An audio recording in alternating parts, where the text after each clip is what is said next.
Terdengar 4 tembakan di pos keamanan. Sniper TNI Polri bergerak cepat. 2 anggota KKB Papua auto meregang nyawa.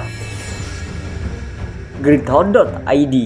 KKB Papua acap kali menebar teror baik kepada warga sipil maupun aparat TNI Polri.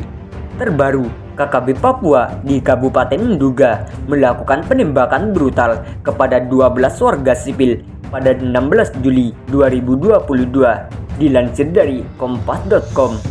Dari 12 warga sipil itu, 11 diantaranya meninggal dunia. Direktur Eksekutif Amnesty International Indonesia, Usman Hamid, meminta siklus kekerasan di Papua dihentikan. Usai peristiwa pembunuhan terhadap 11 warga sipil di Kabupaten Nduga pada Sabtu 16 Juli 2022 lalu, sudah saatnya negara menghentikan siklus kekerasan di Papua, kata Usman dalam keterangan pers Senin 18 Juli 2022. Saat ini telah terjadi krisis hak asasi manusia di Papua, di mana hampir setiap hari terjadi kekerasan dengan korban dan pelaku dari berbagai kelompok, lanjut Usman. Sementara itu, dilansir dari tribunpalu.com, insiden baku tembak antara KKB Papua dan TNI Polri menjadi sorotan. Hari itu, cuaca agak berkabut. Pos keamanan yang ditempati TNI Polri juga masih dibaluti kabut tipis.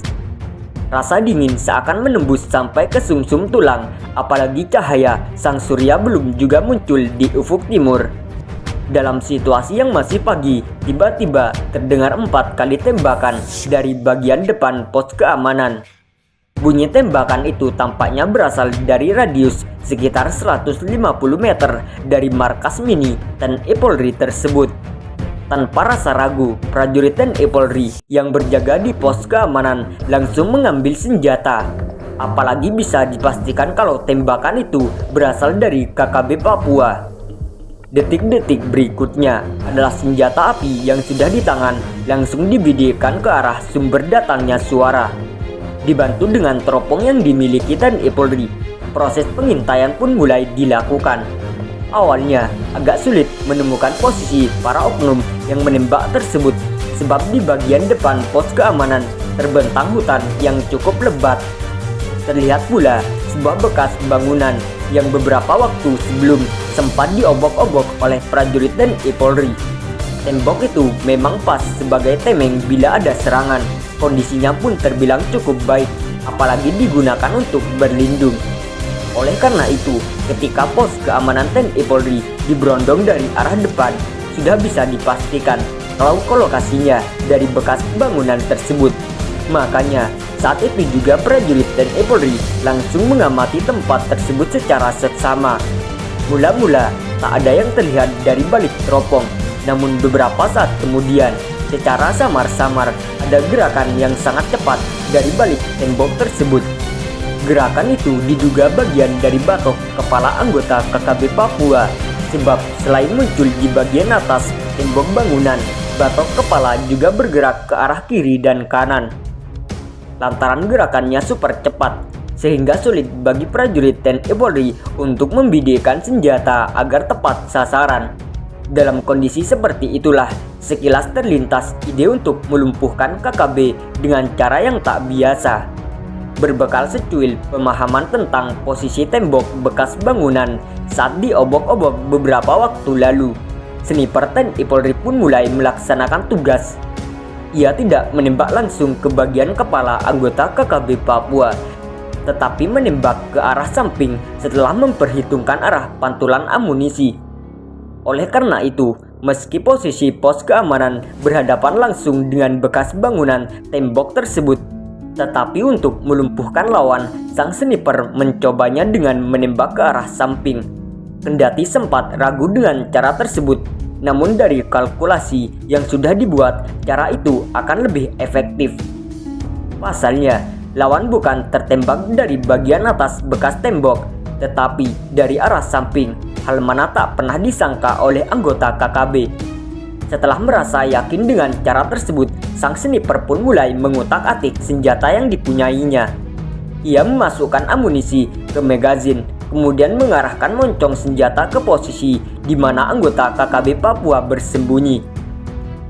Kala itu, jantung berdebar sedikit lebih cepat. Pasalnya, tembakan yang akan dilakukan bukannya langsung mengenai tubuh anggota KKB seperti yang lazim dilakukan selama ini. Tapi tembakan itu dilakukan secara spekulatif.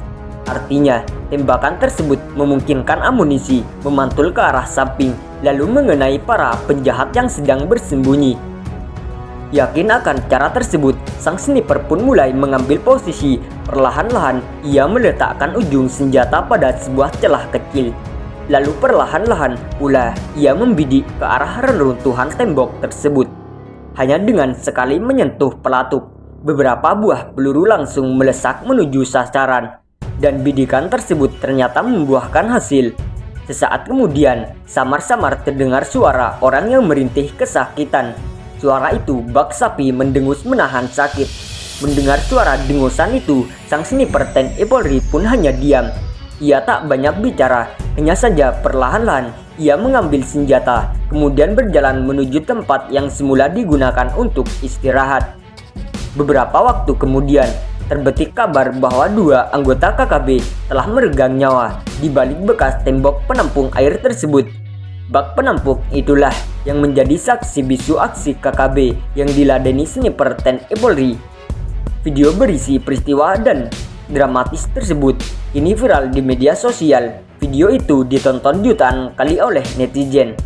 Hanya saja tak dijelaskan di mana lokasi pos keamanan itu berada, di wilayah mana pula insiden berdarah itu terjadi.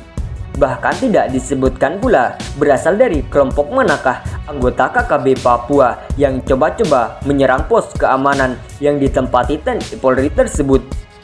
Namun dari keseluruhan video yang viral itu, tampak jelas betapa lokasi kejadian tersebut berada di wilayah pedalaman Papua.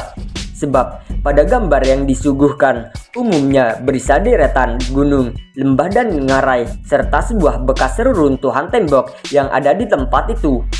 Hingga saat ini KKB Papua tak henti-henti melancarkan aksi. Jika tak menyerang warga sipil, mereka menyerang pos keamanan.